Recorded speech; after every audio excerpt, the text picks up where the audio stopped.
بسم اللہ الرحمن الرحیم۔ شروع اللہ کے نام سے جو بڑا مہربان نہایت رحم والا ہے۔ السلام علیکم۔ آپ حضرت محمد صلی اللہ علیہ وآلہ وسلم نے عورت سے متعلق تعلیمات فرمائیں تو آپ صلی اللہ علیہ وآلہ وسلم کے صحابہ اکرام نے ان پر عمل کرنے کا حق ادا کر دیا۔ چنانچہ حضرت عمر رضی اللہ تعالیٰ عنہ اپنی طبیعت کی وجہ سے بہت سخت مزاج تھے، مگر اہل خانہ کے ساتھ بہت پیار سے رہتے تھے۔ ایک دن ایک شخص اپنی بیوی کی وجہ سے بہت دکھی تھا، چاہتا تھا کہ مجھے اجازت ملے اور میں بیوی کو دو چار جوتے لگا دوں۔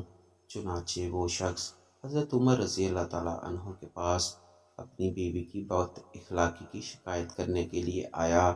حضرت عمر رضی اللہ تعالیٰ عنہ نے اس کی بات سنی اور فرمایا، دیکھو یہ میری بیوی ہے، یہ میرے لیے کھانا پکانے والی خانسامہ کی مانند ہے، میرے لیے روٹی بناتی ہے، میرے لیے کپڑے دھونے والی تھوپن ہے، میرے بچوں کو دودھ پلانے والی آیا ہے، وہ میرے دل کو سکون دیتی ہے، میں اس کی وجہ سے حرام کاموں سے بچ جاتا ہوں۔